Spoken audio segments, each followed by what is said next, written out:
Hey everyone, and welcome to Otaku Talk. Today we will be discussing chapter 310 of My Hero Academia.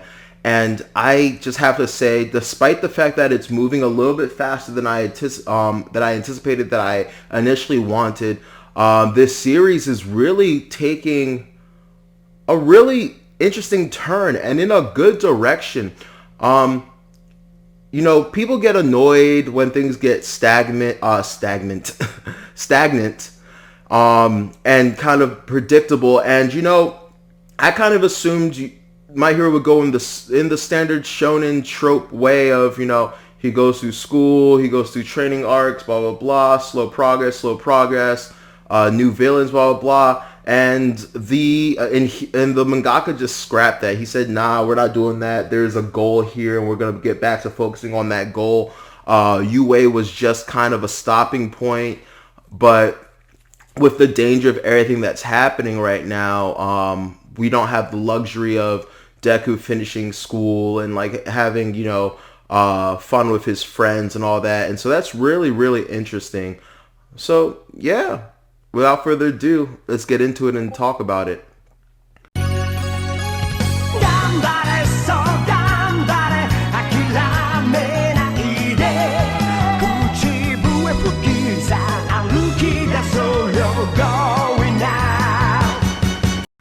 So the dark nature of the last few chapters has not been lost on me. I talked previously about how I'm not really a fan of Deku's outfit, but like it's starting to the tattered dark look is starting to work for me. Honestly, it looks nothing like how it's looked before. When you saw it before, it was like how you viewed Superman's costume when you saw him. It was and when I say that, I don't mean it's like Superman's costume. I just mean like it's kind of bright, vibrant, like there's a hope kind of atmosphere around it. Now when you see his costume drawn, tattered, it seems more black than green. I know manga is drawn in black and white, but like I'm sure when it's animated, it's going to be heavily dark. It's going to be really dark tones, and it just kind of freaks the reader out. It deviates from the light-hearted nature that is the Deku we know and love. Deku's always been a kind-hearted, compassionate kid, and that's the hero we've learned. Such a sweetheart, and now like he's like this brooding dark knight almost, right? And so that's really intriguing to me. And so it's not lost on me. It's to show that like while he's clearly the same. Actually, we'll get to that.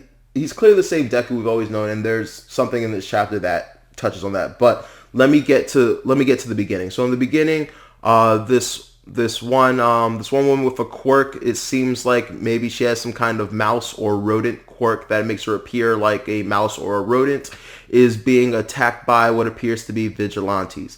Now, for some of you who don't remember, we were told way back in the day that when the quirks first emerged, society was in chaos. It was in sheer chaos because pretty much that's how it would go. If randomly tomorrow a large percentage of the population started magically getting superpowers, things would be crazy. You would have people that would use their powers for evil. You would have people that would use their powers just to use their powers. And then you would have people trying to be superheroes because, hey, we have powers. And I've always wanted to, have powers and protect people. And so you're going to have vigilantes, right? And for the longest time, we just had these just things running amok. People with powers being criminals, and then other people with powers trying to stop those people. And that's what started the whole hero organization association, because it was like we appreciate the fact that, people are going out risking their lives and doing stuff, but without proper training, without proper utilization of the quirks, you're creating more harm than good. And that is a perfect example of why they were established as we saw now. As the last few chapters have shown, the hero organization is in shambles. No one really trusts them, and long-term heroes are retiring. And so I kind of understand where these vigilantes are coming from. It's a scary, hectic time, and you're going to band together and be like, screw the heroes. The heroes that we knew and loved are liars. They're hiding secrets from us. We should never have trusted them in the first place. We should take it upon ourselves to defend ourselves and protect ourselves. And so now you're getting this mess going on. It's that's all I can call it, a real mess. There's no real organization or leadership. And honestly, they could have done some real harm to this innocent civilian. She was just a scared girl, a scared woman who decided, hey, I'm going to be stupid and stay. Like, I think things will die down, so I'm just going to stay at my house. And then she realized, oh, shit, this was stupid. It's like the people that there's a tornado warning or a flood warning, and they're like, it won't be that bad. And then when they're like knee deep in water, they're like, oh shit, maybe I should have gotten out of here. And that's pretty much the situation where she realized, oh shit, yeah, this isn't the move. I need to get out. And as she's going out, something that we haven't seen in this series in a while, racism takes place. Pretty much because of her quirk, it makes her look like, according to them, a monster. Which is really messed up because, I think the Fantastic Four has touched on this with Thing, and like there's many series that have touched on this, but mutants is the perfect example. Some mutants, are living it up. They look absolutely human. You wouldn't know they were a mutant at all until they utilize their powers, right? And even if they utilize their powers in that society, they're just a super powered human being. But then you have the mutants that look like, when you hear the word mutant, look like mutants, look like monsters, and they are treated harshly. And it's no different in My Hero. And so all these people have to go off of is the fact that, hey, you're in an area you're not really supposed to be in, and you kind of look like a criminal. Where have we heard that before? I really love when manga and anime and media touch on real life situations, because they're saying, why are you being suspicious? And yeah, it's a little suspicious that she's in an evacuated area, but she wasn't really doing anything. And the worst part was they're not really willing to listen to her. From their point of view, she's just trying to distract them. She's trying to trick them.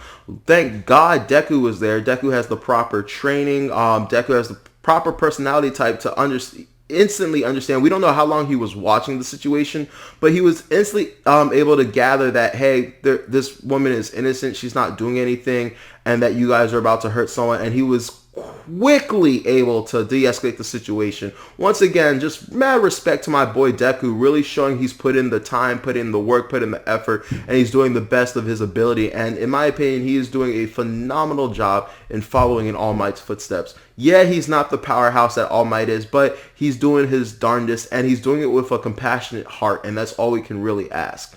So yeah, I just think it's really interesting how both they're talking about it, and then Banjo's talking about how it kind of seems like the world has regressed to the earlier times of when quirks first came out.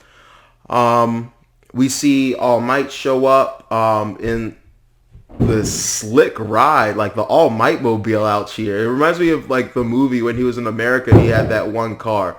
But yeah, he pulls up in a nice ride, and I love how he's just kind of like the cleanup force, the debriefer. It seems like he shows up. Deku's like, yo, I can't stay here, I gotta go. Can you take her to the evacuation place? Like pretty much like All Might is on some Alfred type shit, except Alfred never really went out in the field. But it's just it kind of has that feeling to me. And I just love this scene because it really helps us stay in touch with Deku, lets us know that he's not too far gone, that he's not like, become this kind of Batman, Bruce Wayne type brooding character where All Might, and it's cute because All Might gives him this bento, like almost like he's his dad, which by the way, we need to finally see Deku's dad. Deku has been in the hospital forever. He has a quirk. So much has been happening to him, and his dad is nowhere to be seen. And yes, he does have his dad. Yes, his dad is alive. His dad has been mentioned. It's literally the only reason his dad's not around is because of work. And I just think it's kind of insane how like you could be hearing all these things about, your child and never once, stop by to like check in on him.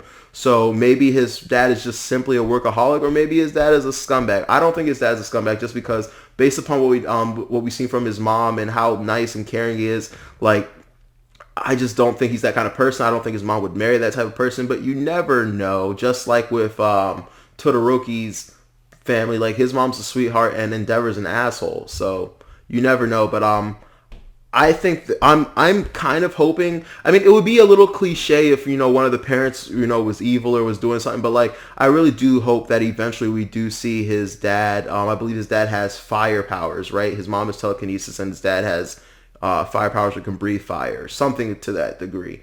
So so yeah, what was I talking about? I got off on a tangent, but yeah, it was really cute to see through the eyes, like the whole time, like his uniform has had this really scary like look to it, kind of this really hardened look, and for to break that tension a while and show that the kind heart underneath it all, the kind-hearted, caring Deku is still there was really adorable. I really like the scene where he floats up and gives Shorty her umbrella and then floats away. By the way, we were really seeing a mastery and control over his sub quirks. Let's call them sub quirks.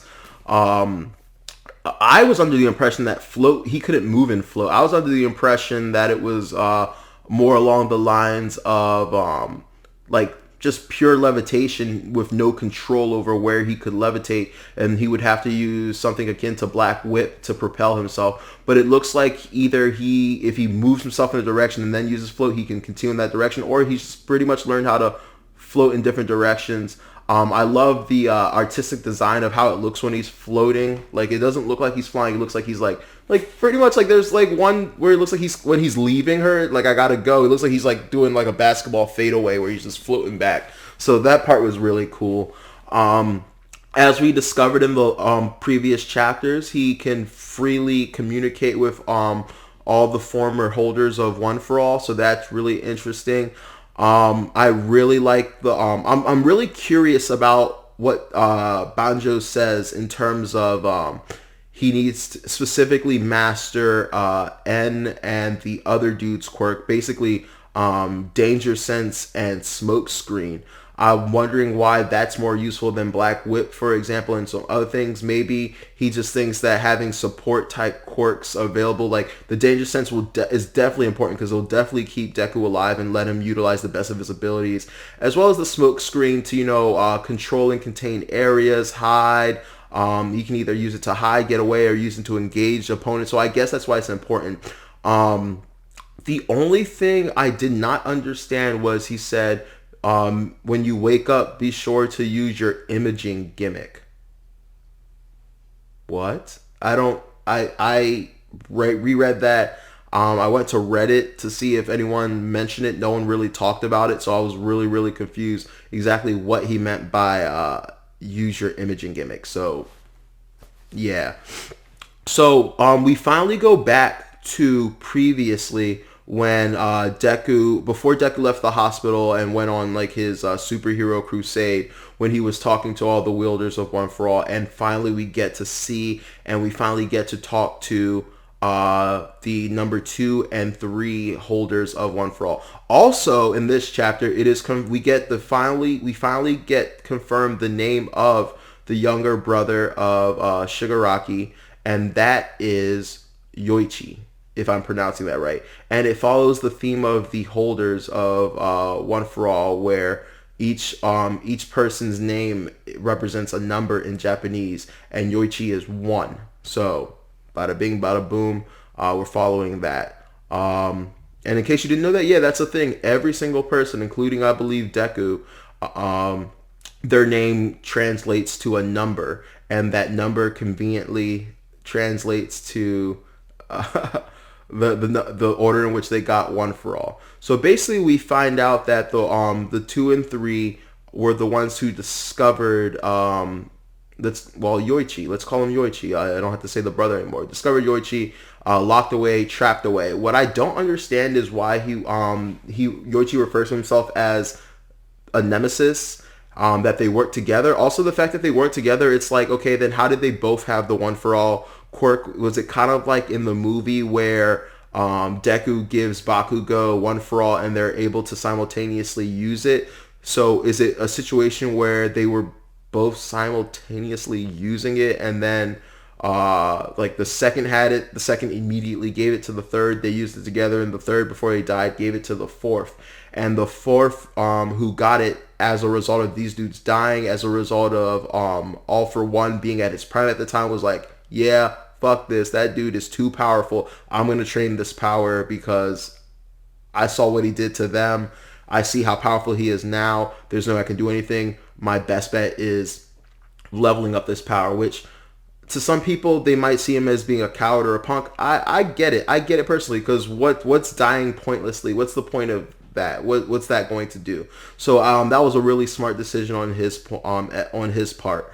I'm still trying to understand the logistics of why in the first place One for All All for One gave his brother the stockpile quirk. And the only thing that makes sense to me is because he didn't know that his brother had the ability to pass on the quirk, he thought he could just, put the stockpile quirk in his brother, let his brother just go through his life, stop trading the quirk, stockpiling the quirk. And then I assumed his brother was like, all right, I'm going to come back at some point and take it. It's like, all right, I'm about to expose myself as a bad sibling, but it's like when you give your siblings a task to do, a mundane task to do in a video game that you just personally don't want to do, whether it's level up your Pokemon, whether it's beat this mode or this level or this puzzle that you can't be bothered with. You give it to your younger sibling to do, and then you'll take over once the busy work, the annoying work is done. And I think that was the case. He never expected him to be able to transfer it. That was a complete surprise to him, and so that kind of threw a wrench in his plans.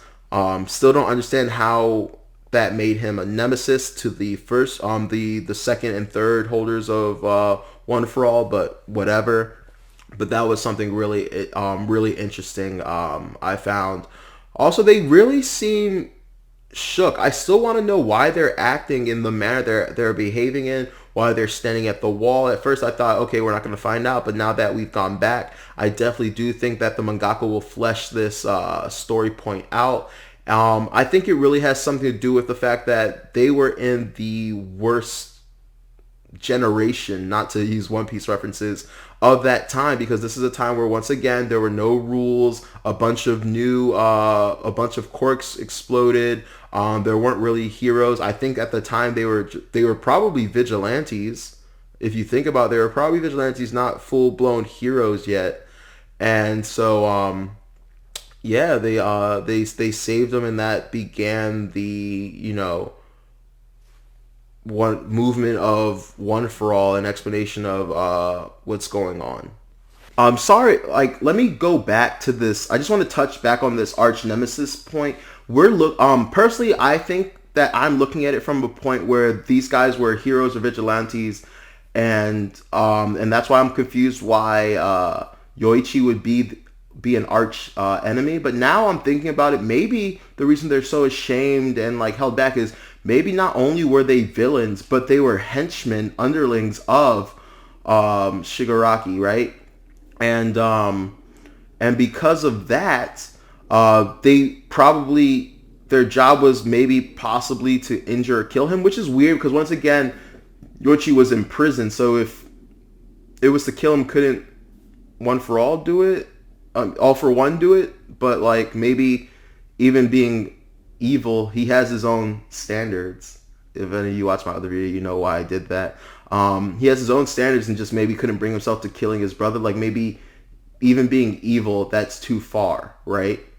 So, and maybe that's another thing, his brother couldn't bring himself to fight him, besides, the obvious power gap. So maybe they were sent there, but they pitied him, and instead of, killing him or finishing the job, or maybe they were heroes and their mission was to, people found out about One for All, and that it could potentially make All for One stronger, and he was supposed to be destroyed. I don't know. I really want clarification on what they mean by nemesis and arch nemesis and helping them. But basically what they're getting at is the point that they don't believe, these two personally don't believe that Deku is the one that can stop All for One, especially if he has these notions of helping first. Deku has made it clear that he doesn't really have any intention of killing Shimura. So it's like, okay, what do you plan to do? Because if Shigaraki gets if All For One, you know, gets control over gets full control over Shimura and starts trying to take over the world, like we've seen him at his peak. We know how powerful he can be. This isn't a time to, dip your foot in the pool half like 1 foot in, 1 foot out. Like no, like you have to steel yourself. You have to have the conviction to do what needs to be done. Like that's what it means to be a hero. And they've already said they sacrificed countless lives in the battle against him. So yeah, I mean, that's all I really have to talk about when it comes to My Hero. Like there's a lot I want to expand on, but like I don't really, know which way to go. There's things I could talk about, but I'll just keep it like I'll keep it a general review. We have a lot coming up. It looks like he's mastering all his quirks. He's superheroing daily. I like that aspect because all that means to me is that he is getting on the job, firsthand experience daily. Both in this chapter and last chapter, he's literally he can't sit still. He's literally jumping from one problem to another problem. As All Might said, he hasn't eaten all day, so you know how serious he's working 24/7. So he's just constantly, just building experience. Oh, something I didn't mention earlier. I should have mentioned this way earlier, but I just love how he calls All Might All Might. Like, and the mouse rodent chick is just like, all who? Like what? Where? What? So confused. And I was like, bro. I hate when people just blow super secret identities.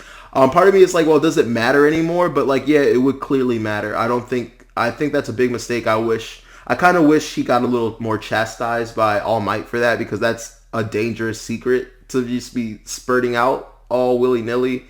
He needs to find a different name or something to refer to him as, because yeah, that's not the move. That's not the move exposing him. So yeah, thank you for tuning in. Thank you for watching Otaku Talk. I'm your host OD, and I'm signing out. If you like this video, please like, share, and subscribe. It would mean the world to me. I really appreciate any and every one of my viewers. I did a video shortly before this on One Piece. If you're a big fan of One Piece, please check that out. It's about 50 minutes. I apologize. The audio quality is a mess. I had myself muted on this mic, and so I had to use the camera mic, and it was just awful. But I have that all fixed now. So yeah, take care. Have a great day.